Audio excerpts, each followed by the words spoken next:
There is a moment, quiet and almost invisible, when a narcissist looks at you and realizes you finally see them. Not the mask, not the performance, not the carefully constructed version they spent years convincing you was real, but the actual person underneath, the hollow center, the fear, the emptiness they have been hiding their entire life. And in that single moment, something between the two of you changes forever. You may not have words for it yet. You may not even fully understand what just happened, but your body knows. Your nervous system knows. Something ancient inside you exhales, while something inside them begins to panic. If you have ever felt that exact moment, if you have ever sensed a shift in someone you loved the second you stopped believing their version of reality, then stay with me.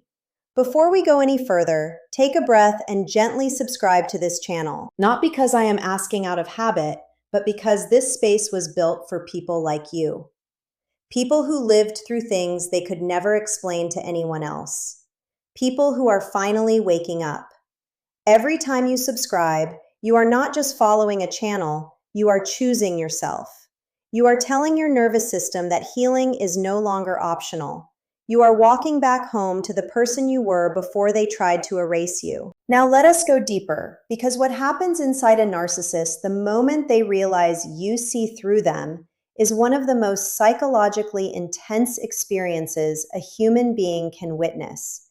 And most survivors witness it without ever being warned, without ever being prepared, without ever understanding what they are actually looking at.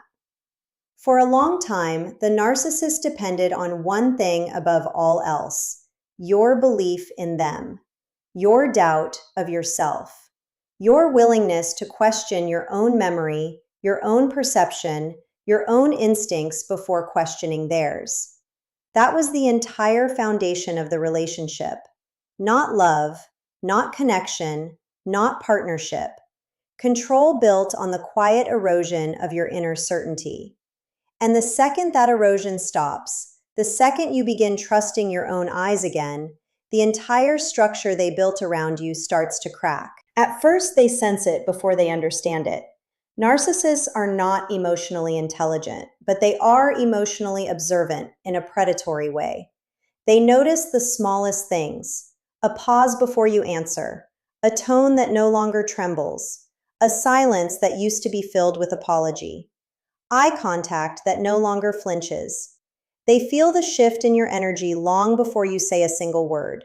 And internally, something begins to unravel inside them, because the version of you they relied on, the anxious, doubting, self-blaming version, is slowly disappearing. This is when the behaviors begin, and they almost always follow a pattern, even though it feels unique and chaotic when you are inside it. The first response is usually panic, disguised as charm. Suddenly they are softer, kinder, more attentive than they have been in months, sometimes years. They remember things they pretended not to care about. They bring up memories they once mocked. They look at you the way they used to look at you in the beginning, when everything felt magical and confusing at the same time. This is not love returning. This is love bombing reactivating. It is a survival reflex, not a heart opening. They are not trying to reconnect with you. They are trying to reinstall themselves into your nervous system before you fully wake up. And if you have lived through this, you know how disorienting it is. Because part of you wants to believe it. Part of you wants to think that maybe they finally understand. Maybe they finally see what they did. Maybe this time is different. That part of you is not weak. That part of you is wounded. It is the part that waited years for an apology that never came, for accountability that never arrived, for the version of them they only showed you in glimpses to keep you hoping. The love bombing works on that wound, not on your intelligence. But when the charm does not pull you back in, when you stay calm, when you stop reacting, when you no longer chase, the next phase begins. And this is where the mask starts slipping in ways even they cannot control. Rage comes next, sometimes loud, sometimes silent, sometimes hidden behind a smile so cold it makes the room feel smaller. The rage is not really about anything you did. The rage is about the loss of psychological access to you. For years, they could reach inside you and rearrange your emotions with a sentence, a glance, a sigh, a sudden withdrawal of affection. Now they cannot. And to a narcissist, losing that access feels like dying. Because their sense of self was never built from within, it was built from the reflection they saw in your reactions. When you stop reflecting them the way they need, they do not just feel rejected, they feel erased. This is why their reactions become so disproportionate, why a calm boundary feels to them like an act of war, why your silence enrages them more than your tears ever did, why your indifference feels like a knife. Because in their internal world, you were never a separate person. You were an extension of their identity, and the moment you reclaim yourself, they experience it as a kind of psychological amputation. Then comes the silent treatment, the cold withdrawal, the sudden disappearance of warmth, communication, presence. And here is what most people do not understand about the narcissistic silent treatment. It is not avoidance, it is punishment. It is a calculated weapon designed to activate every abandonment wound you have. They know exactly what your nervous system does when they go quiet. They studied it. They memorized it. They used it for years to keep you anxious, attentive, eager to repair, eager to apologize for things you never did. And now, when they sense you slipping away, they reach for that weapon again, hoping it still works. But something has changed inside you. The silence that used to break you now feels like air. The distance that used to terrify you now feels like clarity. You notice, perhaps for the first time, how peaceful your body feels when they are not in the room. How your shoulders drop, how your breath deepens, how your thoughts return to you. And that realization is one of the most painful and liberating moments a survivor ever experiences. Because you understand, quietly and completely, that the person you loved was also the source of the chronic stress you carried in your body for years. When the silent treatment fails, projection intensifies. Suddenly, you are the narcissist. You are the manipulator. You are the cruel one, the cold one, the unstable one, the abusive one. Every single thing they did to you gets repackaged and handed back to you as your identity. And if you are not psychologically grounded in this moment, it can shake you to your core. Because being accused of the very things that were done to you is one of the most disorienting experiences a human being can endure. It is a form of psychological inversion, a mirror held up backwards, a reality flipped inside out. But here is the truth that took you years to understand. Projection is confession. Every accusation is autobiography. Every label they throw at you is a description of their own inner world that they cannot face. They are not describing you. They are describing the parts of themselves they spent a lifetime running from. And when you finally see this, when you truly internalize it, their words lose their power. They become noise. They become evidence. They become proof of everything you suspected but were too afraid to name. Then comes the blame shifting, the rewriting of history, the careful, surgical reconstruction of every memory you share. They did not do that. You misremembered. You exaggerated. You are too sensitive. You are too dramatic. You twisted their words. You provoked them. You forced them into it. And for years, you may have absorbed this. You may have apologized for things that were done to you. You may have rewritten your own memories to match their narrative just to keep the peace. But now, something in you refuses. Something in you remembers. Something in you finally believes itself. And this, more than anything else, is what terrifies them. Because a narcissist can survive your anger. They can survive your tears. They can survive your accusations. What they cannot survive is your clarity, your calm, your quiet, unwavering knowing. The look in your eyes that says, I see you now, and I am no longer afraid. Before we continue, I want you to pause for just a moment. If anything I have said so far has reached a place inside you that has been waiting years to be reached, please subscribe. Not for me, for the part of you that is finally waking up, For the version of you that survived everything they did and is now learning how to live again. This channel exists for that version of you, for the quiet, brave, deeply intelligent person who is reading between every line because they have lived every line. You are not alone here. You never were. Now let us keep going, because the deeper layers of this realization are where true healing begins. When charm, rage, silence, projection, and blame shifting all fail, the narcissist moves into more desperate territory. Intimidation, triangulation, reputation attacks. Suddenly, there are other people involved. Friends who used to like you now look at you strangely. Family members who never questioned you start asking pointed questions.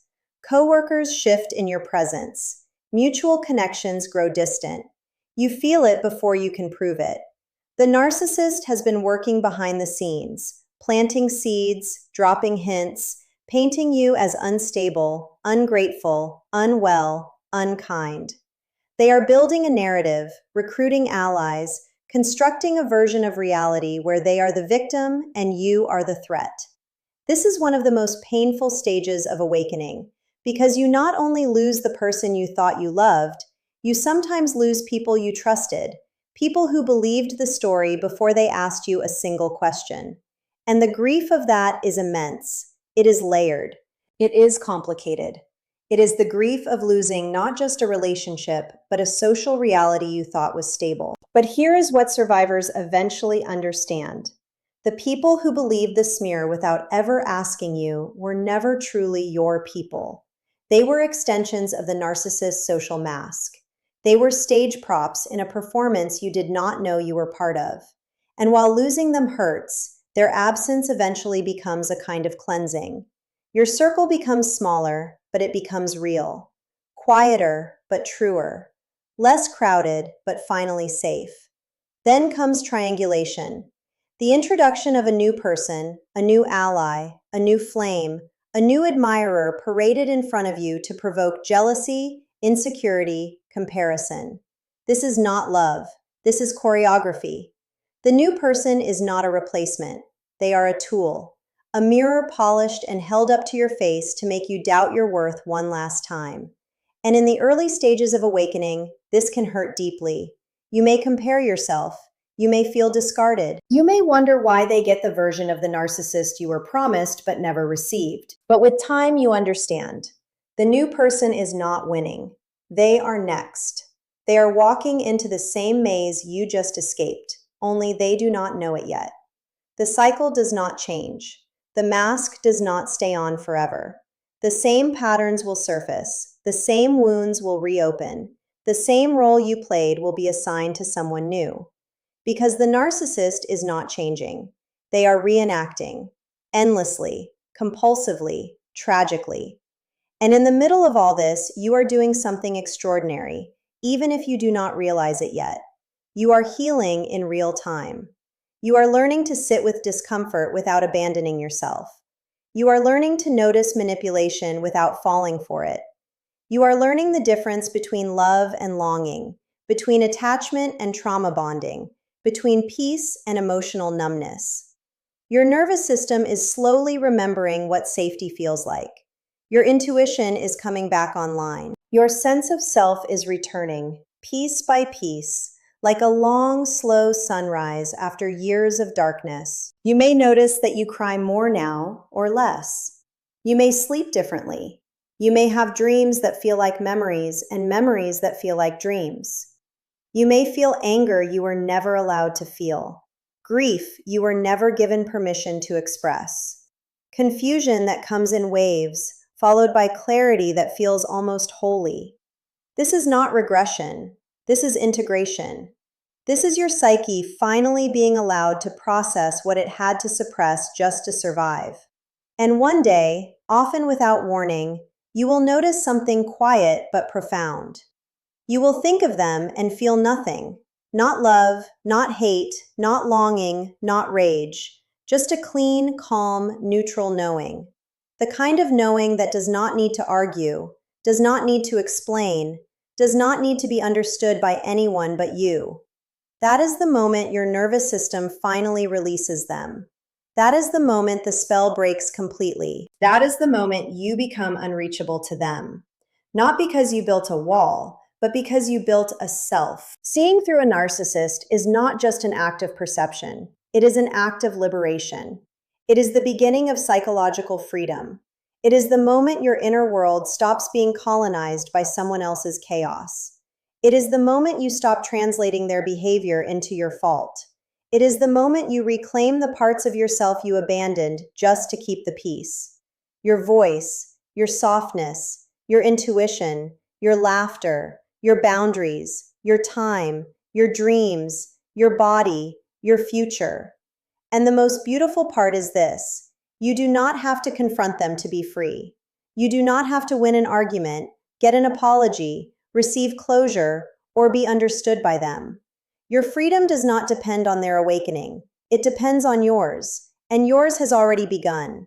The fact that you are here, listening to these words, breathing slowly, recognizing yourself in every sentence, is proof that something inside you can no longer be silenced. So before you go, I want to ask you one last thing. Subscribe to this channel and stay with me on this path, not because the journey ends here, but because it is only beginning. There is so much more to understand, so much more to heal, so much more of yourself to meet.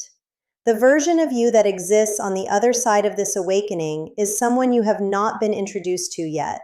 Someone wiser, someone softer, someone unshakable in ways you cannot yet imagine.